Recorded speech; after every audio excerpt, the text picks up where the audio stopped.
बहुत सारे लोग ऐसे हैं जिन्होंने आपके जो वीडियो डाला था उसके अंदर क्वेश्चन भर भर के पूछे कि हंसराज अट्टारिया के घर में और कौन कौन है, भाई है, बहन है, पापा मम्मी कौन है, क्या क्या करते हैं, क्या क्या नाम है उनके, किस तरह के वो व्यवहार रखते हैं, किस तरह का उनका नेचर है और आप उनके बारे में क्या सोचते हैं, एक बार आप बताइए।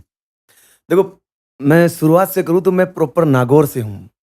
हमारी पीढ़ी नागौर से भीलवाड़ा आई थी, पूर्व में आकर बसे थे। मेरे जो दादाजी थे वो हलवाई थे। दादाजी के 4 लड़के हैं, तीसरे नंबर के मेरे पिताजी हैं। मेरे पिताजी के ट्रक जो रिक्को अपना भीलवाड़ा इंडस्ट्रियल एरिया करके कपड़े का काम है, तो हमारे ट्रक 2 ट्रकें थी। पापा ट्रक सँभालते थे, मज़दूर काम करते थे। माँ मेरी किसान है, हमारा एक फार्म हाउस है हाईवे पे, मेरे मम्मी-पापा वहीं रहते हैं। मैं इकलौता हूँ, मेरे भाई और बहन दोनों ही नहीं है। एक दादी है, दादाजी की 8 साल पहले डेथ हो चुकी है। एक छोटा भाई भी था, उसकी भी 8 साल पहले डेथ हो चुकी है। दादा और भाई की डेथ में 3 महीने का फ़र्क था। मेरी शादी हो चुकी है।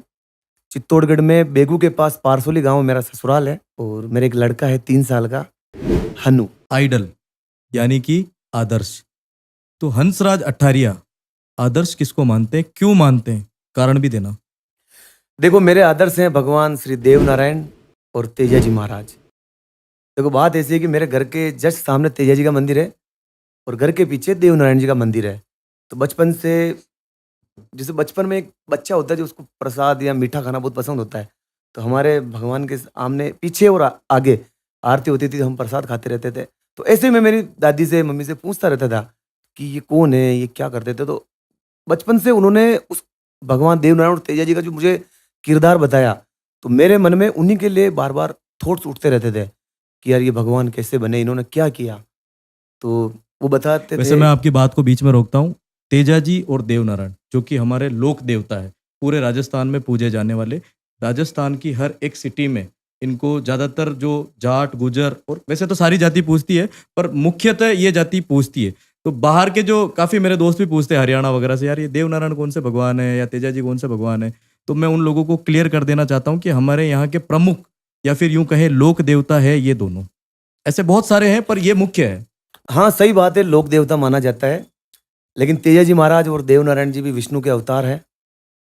और बचपन में जब मन में सवाल उठते थे कि इनको क्यों पूछते हैं, तो ऐसे ही मेरे को पता चला कि ये गोमाता की रक्षा करते थे और सच्चे वचन, पक्के वचन, वचनों के पक्के थे और उसी कारण अपने प्राण त्याग दिए और भगवान बन गए। तो उन्होंने जो कर्म किए, जो लोगों के कल्याण के लिए काम किए, जो उन्होंने चमत्कार दिखाए, वो सारे चमत्कार मैंने पढ़े कि कैसे 24 भाई बगड़ावत थे, कैसे रण मचे दुर्जन साल से, कैसे देवनारायण जी ने बदला लिया, कैसे विष्णु के अवतार भगवान देवनारायण कमल के फूल पर साडू माता को माला सरी की डूंगरी पर कैसे मिले। तो ये सारा मैंने अध्ययन किया, ये सारे वीडियो मैंने बनाए। और मेरी माँ मुझे बताती है कि बेटा, तेरे पापा और मेरी शादी को 6 साल हो गए थे और हमारे औलाद नहीं थी। तो हमारे मोहल्ले में जो मेरे घर के पीछे देवनारायण का मंदिर है, मेरी मम्मी रोज़ वहाँ जाती और रोती रहती थी। क्योंकि मेरी दादी माँ मेरी मम्मी को रोज़ पुराने मना के ताने मारते थे कि टोंट भाई कसती थी। छोरी छोरी नोहरिया के चक्कर पड़ियो। वो कसी लुगाई ले आए हरी संगरिया के, मारे छोरा ने फाचो पनाऊं, इस तरह की बातें होती थी। मम्मी रोज़ परेशान होती, तो देवनारायण के मंदिर में जाती, रोज़ भगवान से आज कृपा माँगती कि हमारे भी छोरो दे। तो फिर 6 साल बाद मेरा जन्म हुआ और सेम यही, मेरी शादी को भी 2 साल हो गए, तीसरा साल चल रहा है और मेरे भी बच्चा नहीं हो रहा है। मैं भी देवनारायण का ये धनी सपा का नाम अफिया लगाऊं, क्योंकि आजकल एक जनरल समस्या है कि नहीं हो रहा बच्चा बच्ची, अस्पताल में जाओ चेक करो।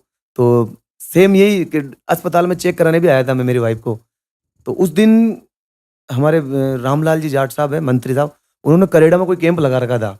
तो एमजी के सारे डॉक्टर सब वहाँ गए हुए थे। तो मेरे को गुस्सा आ गया मेरी पत्नी को, ओ मैं नहीं लुगाई लाऊं बच्चे पर शाम को मैं मतलब बच्चे बच्चे नहीं हो रहे तो नहीं लुगाई लाऊं। तो ये एक क्या, फनी ये क्या क्वेश्चन है, जोड़ है? लेकिन ये था कि मेरी वाइफ के नहीं हो रहा बच्चा। एक मन में रहते ना यार, मैं तो सही हूँ, मैं सही हूँ ऐसा।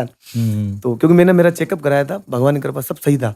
वो फिर मैं शाम को देवनारायण के मंदिर में गया और मैंने भगवान से कहा कि हे धनी, माँ आप हमारा 50-60 हज़ार लाख रुपया सपा का नाम लागी, वहाँ का हड्डी के माँ आपका रसोई कर दे।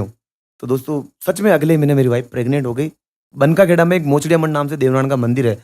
भगवान देवनारायण के 3 मंड है, तो एक मंड वो है। तो वहाँ से मेरी कृपा हुई, भगवान धनी का आशीर्वाद है और आज बच्चा 3 साल का हो चुका है। और अगले महीने एक खुशखबरी और छोटा देंगे। अनु और आने वाला है। अनु नहीं, भगवान की महालक्ष्मी प्राप्त हो।